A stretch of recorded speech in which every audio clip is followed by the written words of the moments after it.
Senator from Alaska.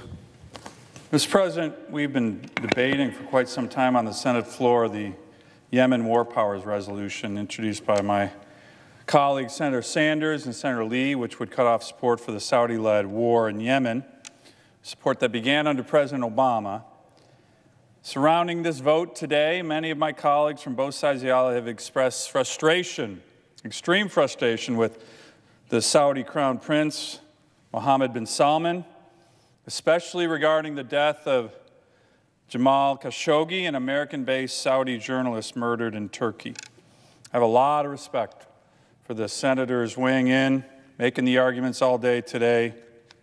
Senators Young, Lee, Corker, Paul, Graham, Murphy, Menendez, Cardin, many. We do need to understand what happened, what our intelligence, our government has surrounding this death. I'm glad the CIA director came to the Hill to brief members. But this debate has taken something of a much more complex turn.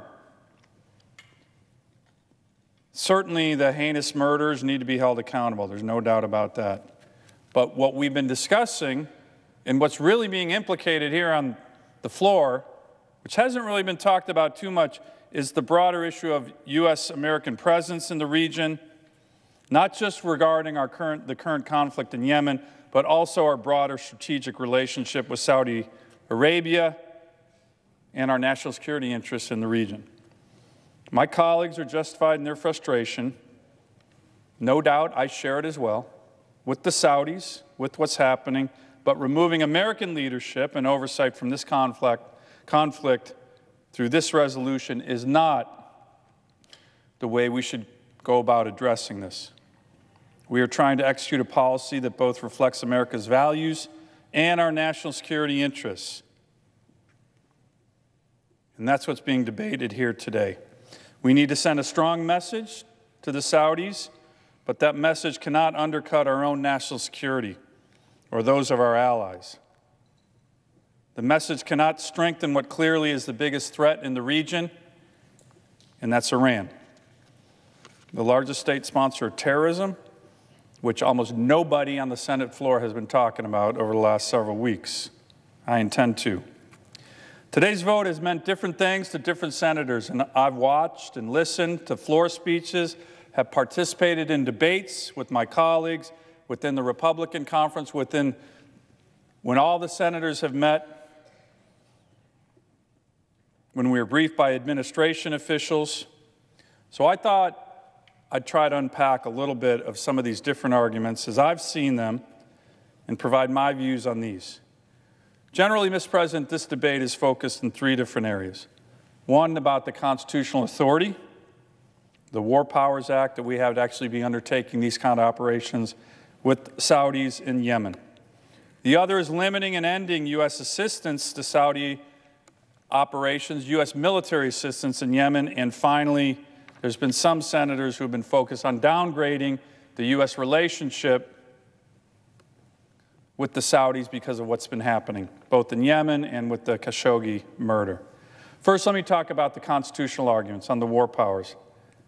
That the Trump administration needs congressional authority either pursuant to the War Powers Act or, more important, pursuant to Article 2 of the U.S. Constitution to conduct military operations in support of Saudi Arabia's military goals in Yemen. Senator Lee has done a great job of pressing this issue, and he's a senator on many issues that I agree with Senator Lee of Utah on.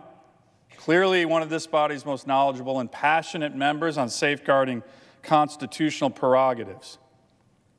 But in this case, I simply disagree with him and the other senators whose views I view as way too restrictive on the Commander-in-Chief's ability to utilize our military. If we set the precedent that even an operation such as the refueling of aircraft of allied countries, not even occurring in a war zone, needs congressional authority, either through the War Powers Act or Article 2, we would severely limit the executive branch's ability to direct international crises and safeguard our global national security interests. I believe it would be an unworkable precedent, the notion that refueling Allied aircraft constitutes hostilities. It's a stretch of the term. I've also been skeptical of Senate attempts to vote to remove presidential authority on our military operations once those operations have begun. For example, we had a debate on military operations and the authority of our military to operate in Afghanistan, which I believe sends the wrong message to our troops. It's a precedent that once hostilities begin, we don't have your back of our forces, and I think that is also a dangerous precedent. This is not to say that this is not an important debate. It's certainly an important debate. Other members, Senator Kaine, have come down here and talked a lot about the importance of this issue, military authority. But, Mr. President, with regard to this discussion, I think it's too limiting. Let me talk about the second major issue involved that most senators have been focused on, whether to vote to affirmatively end U.S. military assistance to Saudi Arabia in their actions in Yemen, and whether and how, in doing so, will either help end the humanitarian disaster going on there. For months, I want to compliment Senator Young, Senator Murphy. They've been making the case passionately on this topic with much expertise. Clearly, they and this body have been focused on two goals. We all want a peaceful resolution of the conflict in Yemen, and we all want an end to the humanitarian disaster in Yemen. The reason, Mr. President, that I voted against the resolution today is that I do not believe that either of these goals will be made easier or advanced by less American involvement in the conflict. To the contrary, if the U.S. no longer has the ability to help guide the Saudis militarily in Yemen, I believe that these two important goals, ending the humanitarian crisis, bringing a peaceful resolution, will actually be harder to reach. And that's not just my view. That was the view of Secretary Mattis, Secretary Pompeo, when they came to brief all 100 senators 2 weeks ago. And these are someone, in particular Secretary Mattis, who knows the region and certainly knows about how hostilities end and begin in the region. The basis of their arguments, which I agree, was first, there's no doubt that the Saudis have prosecuted the war badly. But both the Obama Department of Defense and the Trump administration Department of Defense have worked hard to minimize casualties.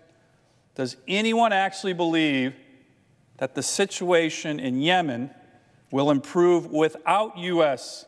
assistance and guidance? The question almost answers itself. Having our military involved has helped the Saudis improve their coordination, improve their targeting to minimize the civilian casualties. Having our military involved has helped the Saudis manage disagreements between them and their Gulf coalition partners. These partners also play an important role in helping to bring an end to this war. Having our military involved has also helped provide critical leverage as we move into the hopeful peace negotiations underway right now as we speak in Sweden. Yemen's government and the Houthi rebels have evidently agreed to a prisoner swap that could include thousands of prisoners and could be the beginning of a diplomatic breakthrough. I had the opportunity to talk with Secretary Mattis and Pompeo this weekend. Both said this would be exactly the wrong time at a key diplomatic moment to have the U.S. limit and end its military assistance to Saudi Arabia. Now, Mr. President, I know sometimes people don't like to think this way, but military strength and leverage is often critical to successful diplomatic negotiations. And for the first time, there is promise in negotiations in Sweden. All of us want that to succeed. However, I believe we undermine our chances of success in these diplomatic efforts if Congress forces the U.S. to end military assistance to the Saudis. We also have an even more direct and real national security interest in the region. Yemen is an important front in the war on terror. It is the home to al-Qaeda in the Arabian Peninsula, AQAP. They have attempted multiple times to directly attack our homeland and were responsible for the attack on the USS Cole that killed 17 U.S. sailors and severely wounded 39 others. And they were responsible for the 2015 massacre at Charlie Hebdo's offices in Paris. Limiting our military involvement in Yemen could pose significant risks with regard to AQAP that I believe would be unacceptable for the American people. Mr. President, the third line of argument that we've seen on the floor, and many have been discussing, goes much broader than just the relationship between our military involvement in Yemen. And it really implicates the entire U.S.-Saudi strategic relationship. And it is the desire of a number of my colleagues to use this debate and the despicable Khashoggi murder as an opportunity to fully downgrade this decades-old strategic relationship. The Saudis are difficult partners, no doubt. They have been for decades. Last week when I was presiding, Senator Rubio gave an excellent speech saying that he believed the Saudis are testing the limits of their relationship with the U.S. and that we should look to draw some hard lines and recalibrate elements of our relationship while demanding improvements in other areas. I agreed with much of Senator Rubio's speech, including his conclusion, like mine, that we should not be cutting off our military assistance to the Saudis in Yemen because it would do much more harm than good.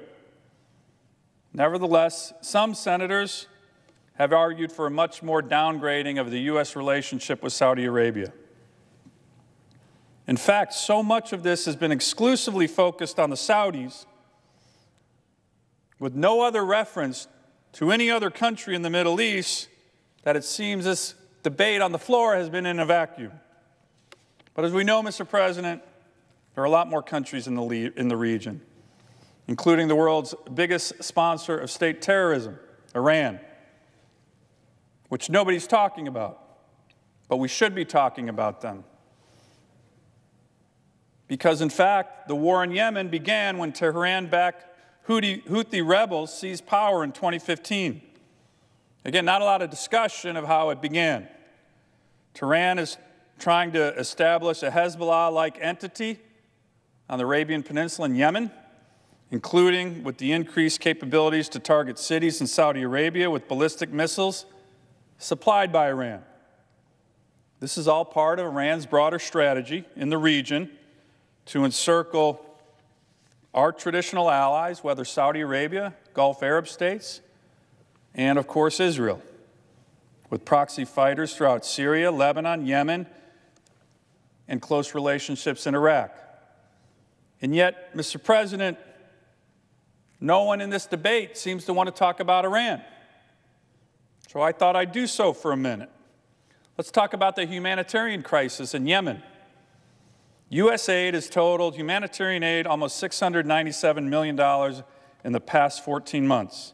Saudi Arabia, yes, they can do a much better job, but they've invested well over $1 billion to try and end the suffering. Iran, the country that started the war, the country that nobody on the Senate floor is talking about, not a dime to relieve the suffering.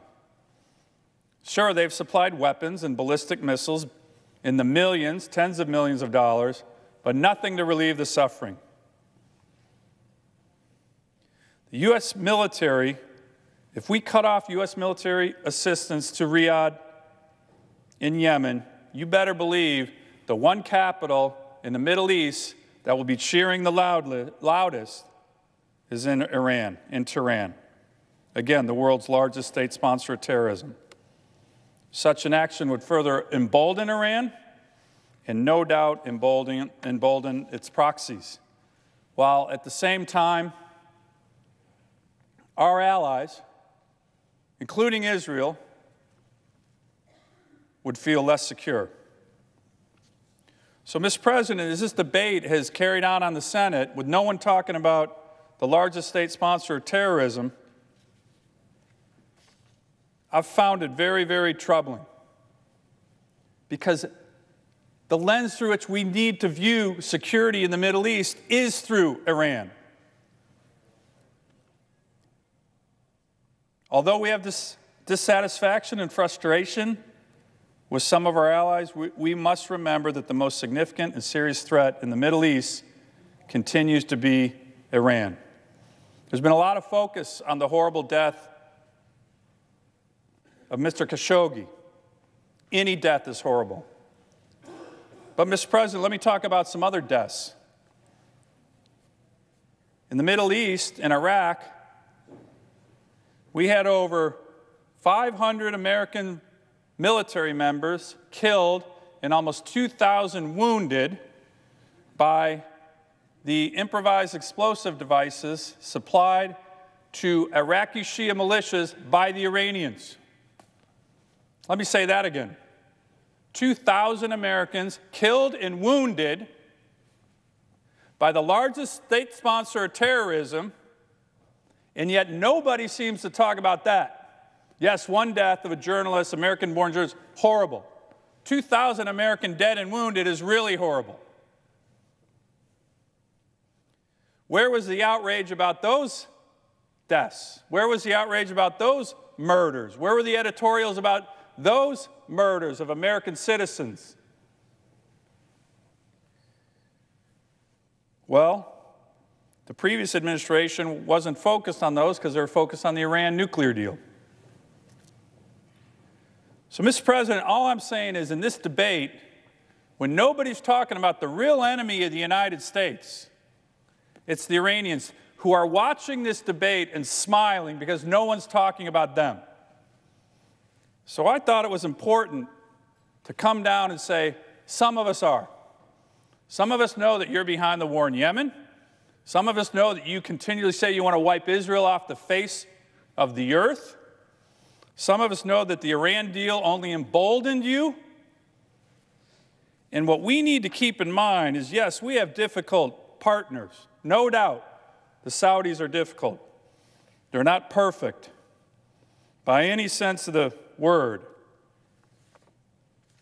But this is a difficult region, and these are difficult issues. And if we think we can debate Yemen and our help there without talking about the Saudis and the Iranians who started the war and are trying to encircle our different allies, including Israel, and think somehow that this debate is not emboldening them more,